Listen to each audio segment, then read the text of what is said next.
Howdy do y'all, this is John, and today we are talking about a classic film called The Abyss, a movie that came out back in 1989, starring Ed Harris, Mary Elizabeth Mastrantonio, and written and directed by James Cameron. And in The Abyss, it deals with this group of oil workers who are forced by the government to assist the military in a rescue mission, and things go haywire from there. Everyone starts to see things, see these bioluminescent creatures or whatever. And everyone starts to suspect that we are not even alone on our own planet. Okay, so getting into it, first and foremost, what I liked about the movie, holy crap, there's so much to like about this film. First and foremost, its originality.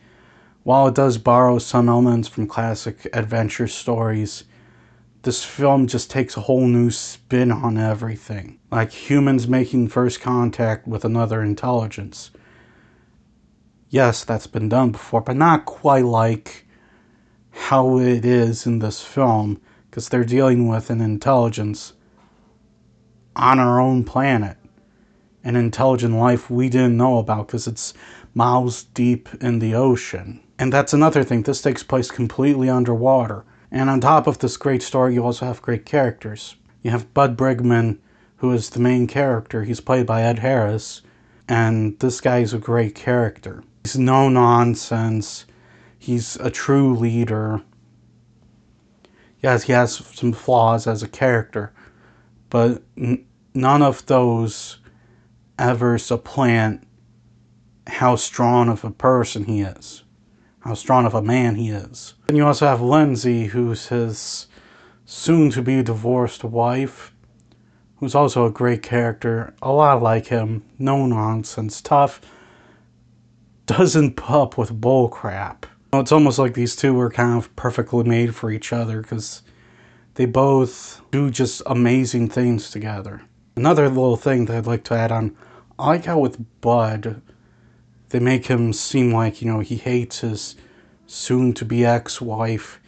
But then they add in these moments where you get the idea that he may be lying, maybe even to himself, about what he feels about his wife. Without getting into any real spoilers, there's this one moment where he tries to throw away his marriage ring, his wedding ring, but he just can't do it. He puts it back on. Believe it or not, this romance between Lindsay and Buzz actually serves a huge purpose in the film, especially in the director's cut. With both cuts, the theatrical cut and the director's cut, but it really just hammers the whole thing home in the director's cut. As far as the visuals go, the visuals in this movie are amazing. This is one of the best looking movies ever made, in my opinion. The Abyss, the cinematography in it, the whole movie just looks absolutely amazing. The special effects have aged, for the most part, extremely well.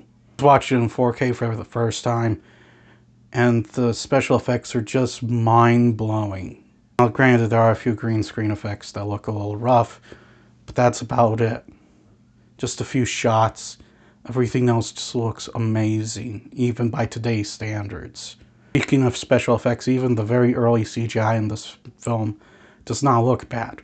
There are a few moments where they had to use CGI because it was the only tool they had. And honestly, it still looks incredibly good today. Yes, you could do better today. In terms of, CGI effects and their aging, I've seen CGI in movies in the late 90s that have aged worse than in The Abyss. Conclusion, The Abyss. This film has aged beautifully. In my opinion, personally, I think this is James Cameron's best movie. He did things before that are great, like The Terminator and Aliens, and are great since then, like T2, Titanic. Avatar movies are not bad. The Abyss, in my opinion, is his masterpiece. This film has aged beautifully. It looks great. The storytelling's still insanely strong. The characters are some of the best he's created. And entertainment-wise, this movie will entertain you from beginning to end, regardless of if you watch the 2-hour, 20-minute theatrical cut or the nearly 3-hour long director's cut. All in all, I'm going to give The Abyss a 10. Before I end this video, I'd like to apologize for not going to the theater yesterday. There is black ice everywhere where I live in Indiana, and it's just too dangerous to drive on. So I am going to go to the theater today. I'll give you guys a review of The Beekeeper tomorrow morning. Again, I apologize. It's just that the whole situation is just way too dangerous. So thank you guys for watching. Please look forward to more videos real soon. Please hit the like button if you enjoyed this video.